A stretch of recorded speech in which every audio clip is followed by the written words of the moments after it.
Ikalawang kabanata.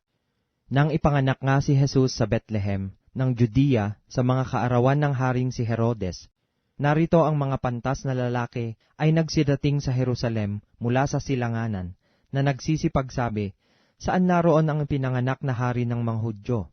Sapagkat aming nakita ang kanyang bituin sa silanganan, at naparito kami upang siya'y sambahin."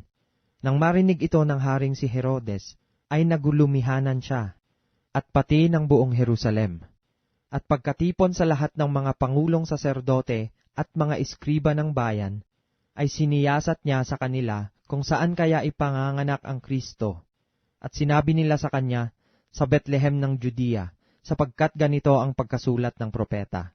At ikaw, Bethlehem, na lupa ng Juda, sa anumang paraan ay hindi ikaw ang pinakamaliit sa mga pangulong bayan ng Juda, sapagkat mula sa iyo'y lalabas ang isang gobernador, na siyang magiging pastor ng aking bayang Israel." Nang magkagayoy tinawag ni Herodes ng lihim ang mga pantas na lalaki, at kanyang siniyasat ng buong ingat sa kanila ang panahong isinilang ng bituin. At pinaayon niya sila sa Bethlehem at sinabi, "Kayo'y magsiparoon at ipagtanong ng buong ingat ang tungkol sa sanggol.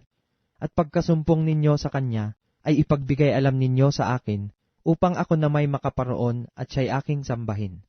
At sila, pagkarinig sa hari, ay nagsiyaon ng kanilang lakad. At narito ang bituing kanilang nakita sa silanganan, ay nanguna sa kanila hanggang sa sumapit at tumigil sa tapat ng kinaroroonan ng sanggol. At nang makita nila ang bituin, ay nangagalak sila ng di kawasang galak. At nagsipasok sila sa bahay, at nangakita nila ang sanggol na kasama ng kanyang inang si Maria. At nangagpatira pa sila at nangagsisamba sa kanya.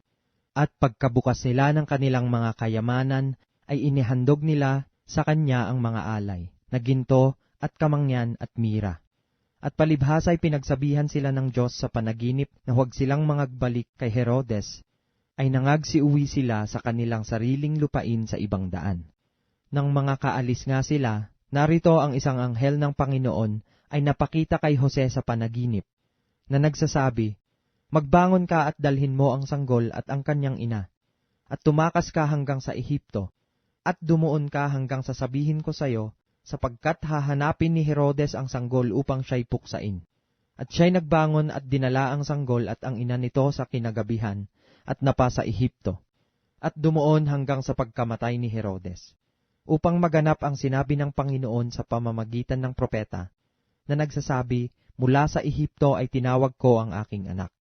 Nang magkagayon, nang mapansin ni Herodes na siya'y pinaglaruan ng mga pantas na lalaki, ay nagalit na mainam, at nagutos at ipinapatay ang lahat ng mga sanggol na lalaki na nanga sa Bethlehem, at sa buong palibot-libot noon, mula sa gulang na 2 taon hanggang sa pababa, alinsunod sa panahon ng kanyang maingat na pagkasiyasat sa mga pantas na lalaki.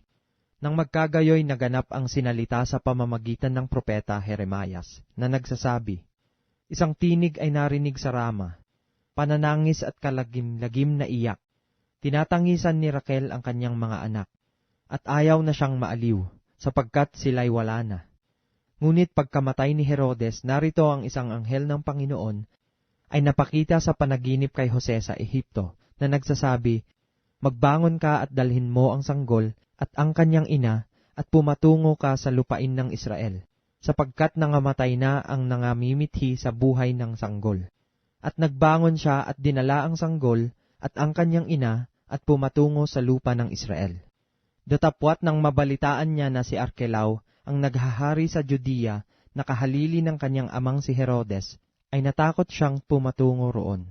At palibhas ay pinagsabihan ng Diyos sa panaginip, ay napatungo siya sa mga sakop ng Galilea. At siya'y dumating at tumahan sa isang bayang tinatawag na Nazaret, upang maganap ang mga sinalita ng mga propeta na siya'y tatawaging Nazareno.